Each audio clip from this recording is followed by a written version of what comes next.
Bamberger. Casimir is a research scientist in the Department of Integrative Structural and Computational Biology at Scripps Research Institute. His research concentrates on the development and application of advanced protein footprinting techniques, such as covalent protein painting, or CPP, to detect changes in protein conformations and protein-protein interactions. Today, he will present some of his latest efforts in CPP applications using MS-based proteomics and dimethylation reagents. Casimir, the floor is yours. Yeah, thank you for the kind introduction. Today I'm going to talk about accurate quantification of protein conformations, and therewith I shift the talks here into the field of proteomics with mass spectrometry. And I disclose that I'm a founder and director of a small company here. And what we really look at here is protein folding in disease. So we need, or there's a huge need to measure protein folding in disease. And as you know, protein folding is a major driver of disease in cancer, for example, driven by somatic mutations where proteins change in conformation and then are tumorigenic, or as tumor, or the tumor suppressor function is gone. The other disease we look at is typically protein misfolding diseases, in which filaments are produced, and these filaments accumulate in the brain, causing neurodegeneration. Now, our technique is a novel technique that competes with current technologies for protein structure elucidation, and typically there are NMR generated high resolution structures. Cryo-EM is also a very high resolution structure that covers single proteins, protein complexes typically. And so there's a strong need for a method that can cover from single proteins, structural information from single proteins up even into cells or into animals.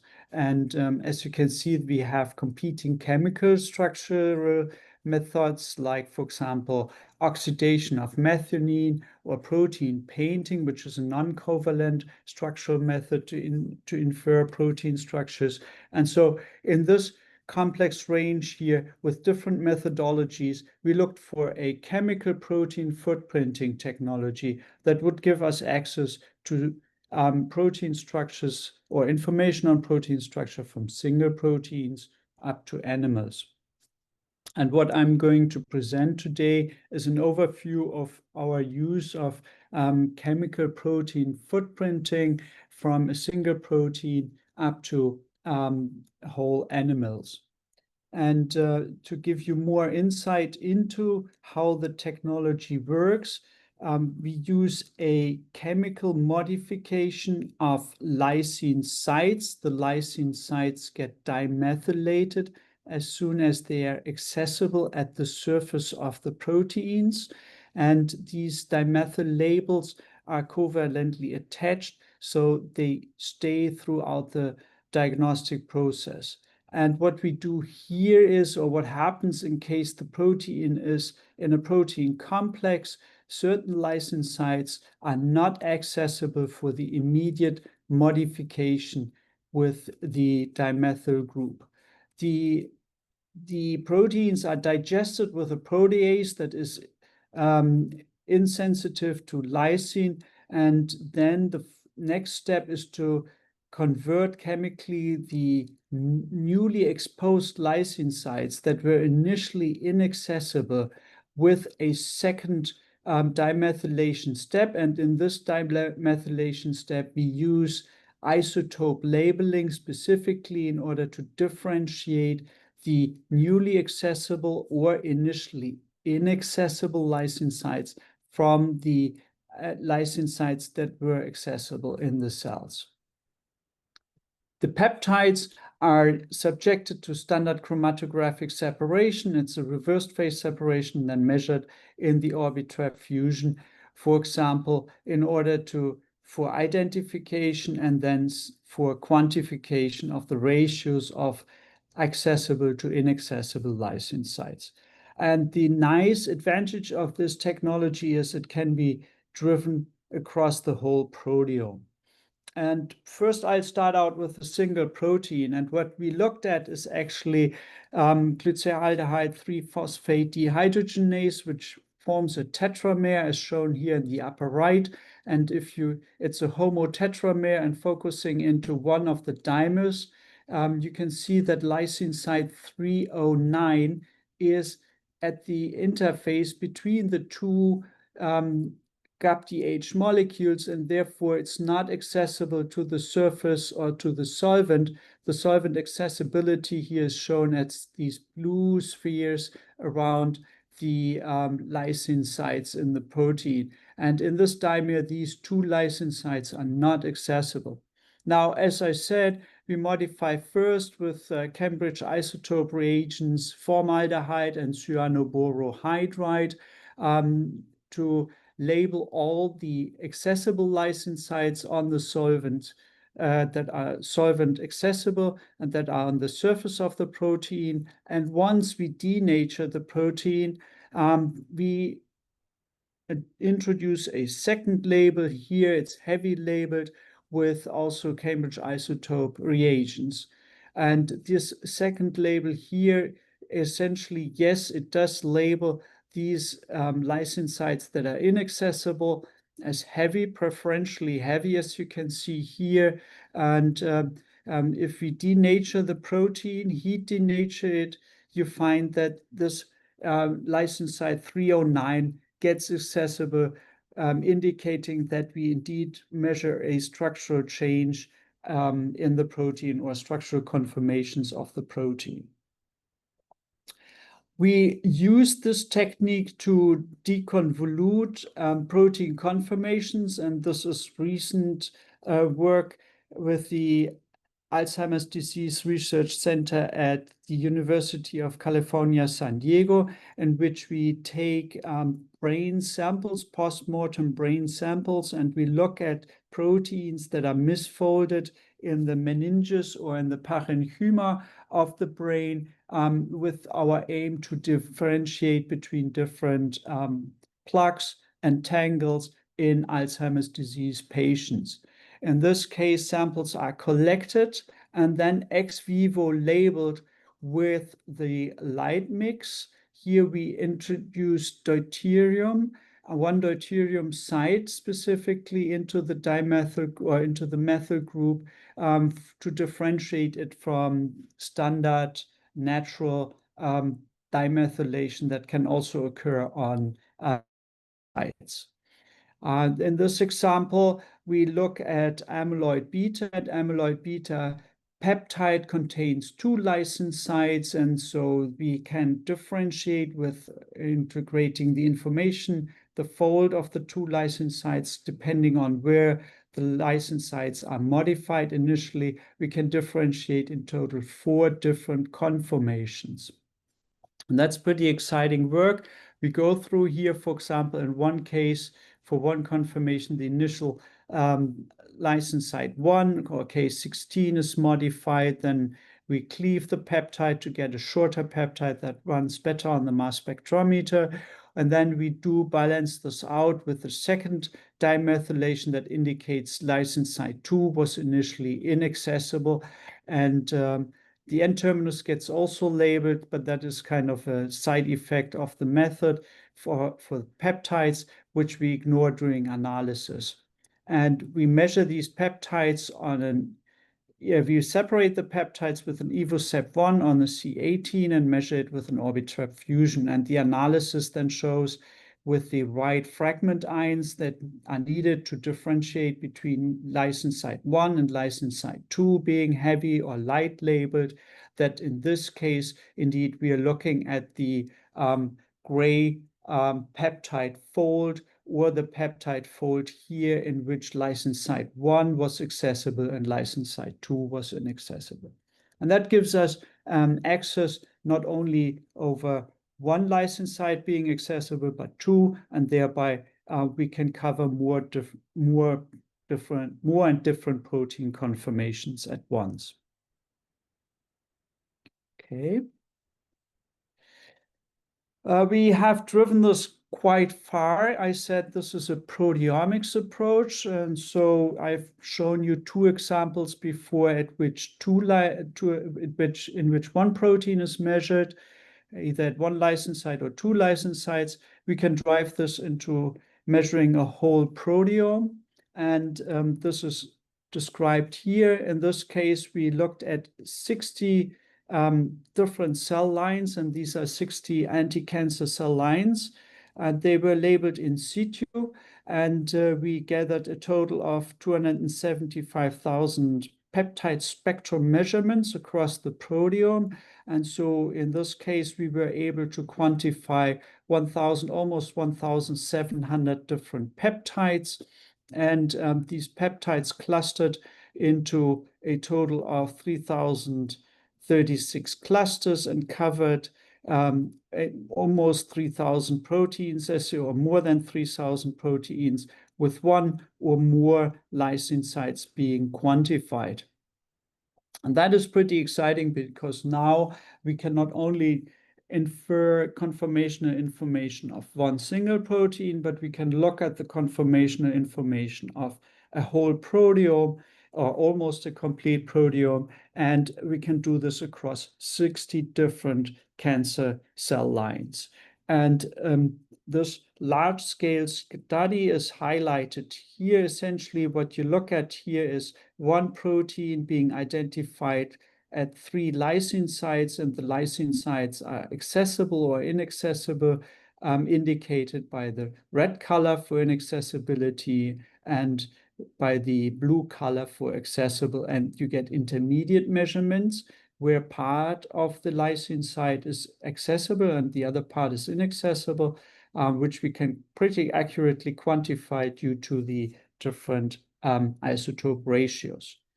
With this large set of data, we went on and did a very interesting comparison between lysine site accessibility, which we now had described for the proteome across 60 cancer cell lines. And these 60 cancer cell lines are also used to screen compounds, potential compounds that are used or potentially used for as in anti-cancer therapy, or that can be used as leads for anti-cancer therapy.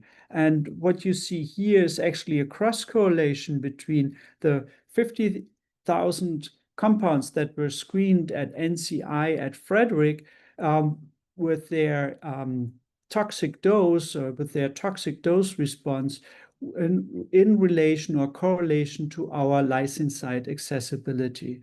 And this is a pretty complicated graph, but what it highlights really is that we have different compounds known to interact or known to be growth inhibitory for the cells. And we can see that the lysine sites of these proteins correlate with the effectiveness of these compounds across the 60 cell lines.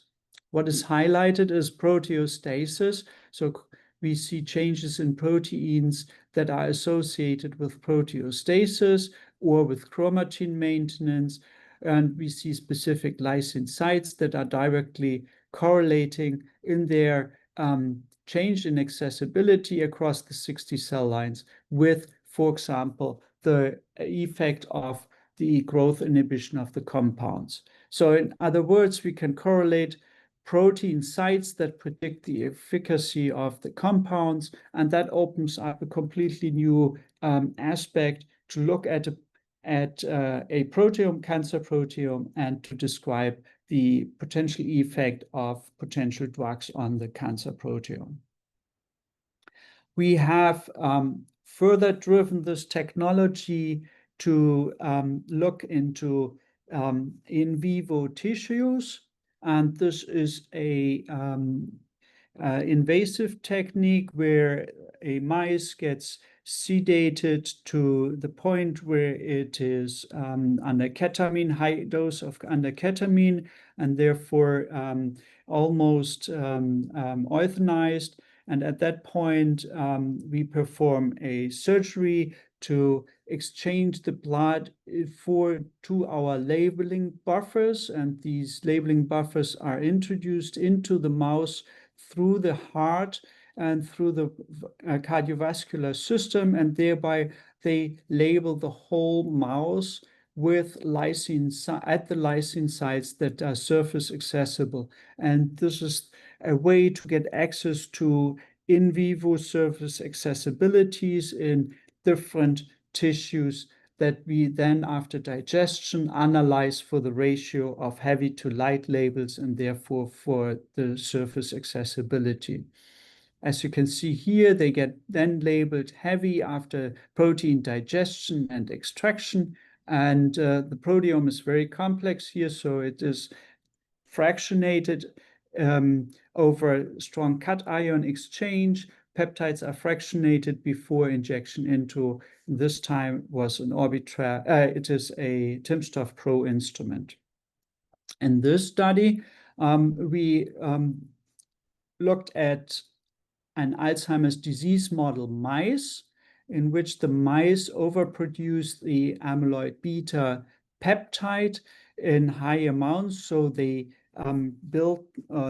plaques appear very early in disease in these mice, and then the plaques appear early, and then typical Alzheimer's disease correlated cognitive impairment is followed later on in these mice. And if you look at these mice at 6 months to 9 months in their change in the proteome and also in their structural change in the proteome, and compare this to control mice, you will find that the conformation in the proteome actually does change quite early from 9 to 12 months.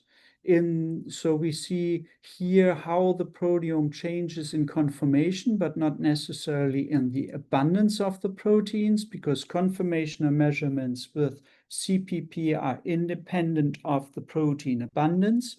And if we follow up with a measurement of the protein abundance, we find that at the point in time where the conformations start to change due to the buildup of plaques in the brain, actually the proteome is still not altered in its relative abundance, but the changes in protein abundance then occur at the later time point, 12 to 15 months. So apparently structural changes in the proteome precede the changes in the proteome itself, in the abundance of the proteome. And that is true for metabolite and energy converting enzymes. Also, this has been found for carbon metabolism, or with proteins that are associated with carbon metabolism, and with iron homeostasis, indicating that metabolic or energy production is impaired early in these Alzheimer's disease model mice. And therewith I conclude. I hope I was able to show you different approaches how covalent protein painting can be used to quantify protein structural information. We get a relatively high dynamic range for quantification. It's about a factor 10 to the 3 in scale, due to the high isotope purity of CIL reagents that are important for the low abundant measurements, essentially because they allow us to measure small changes in protein structure. And I showed you how to apply CPP to proteins in vitro or in situ, and we've extended this method to protein measurements in vivo with the mouse model. And we hope that CPP enables critical insight into protein conformational changes in disease that may even precede protein abundance changes, which are currently used in many of the diagnostic assays.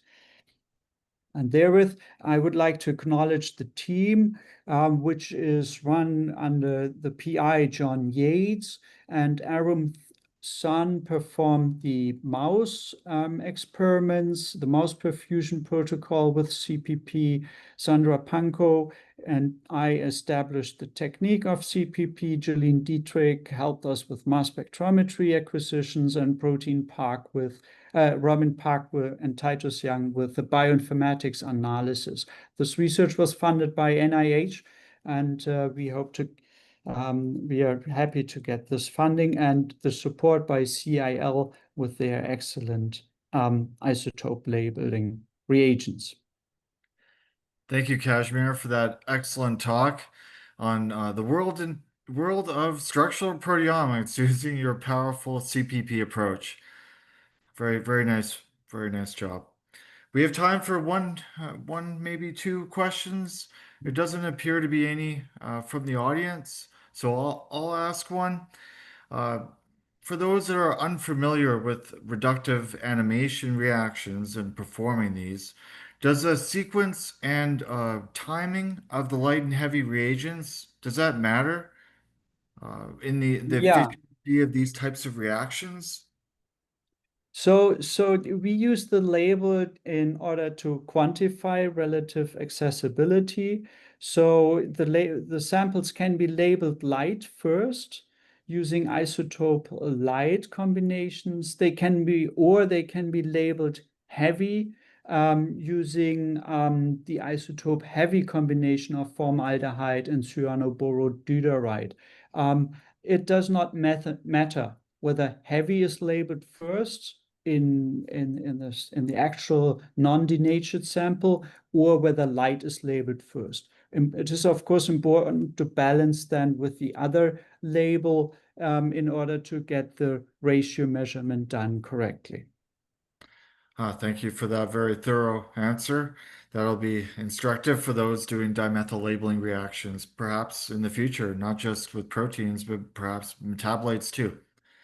Well, thanks once again, Casimir. We'll move on now, in the interest of everyone's time, to the closing few slides. We'd like to thank all five speakers once again for their excellent presentations, and all of you in attendance for your time and attention. Circling back to the goals for today's event, the session should have provided you with a platform to learn from scientists in the mass spec field who utilize stable isotope labeled standards, reagents, and mixes for different application purposes. The hope was that you learned something new, strengthen your understanding of CIL's labeled products, and stayed engaged. So what's to come?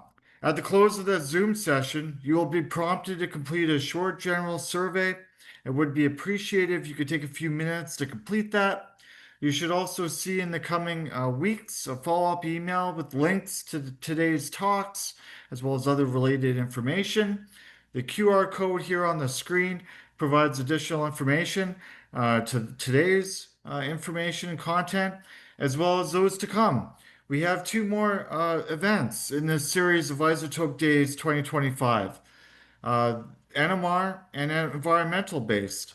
So a little teaser into that. The NMR session will feature 4 scientists. This will take place at 10 a.m. Eastern on September 18th. Format will be similar to the one today. Then in the weeks to follow, there will be the environmental applications. It will also feature 4 scientists prominent from the field, and that will take place on October 1st at 9 a.m. Eastern. So we hope to see you there. But again, thank you all for your time and attention, and we hope that you have a great rest of your day. Thank you. Thank you. Thanks. Thank Bye. you. Thank you. Bye-bye. Cheers.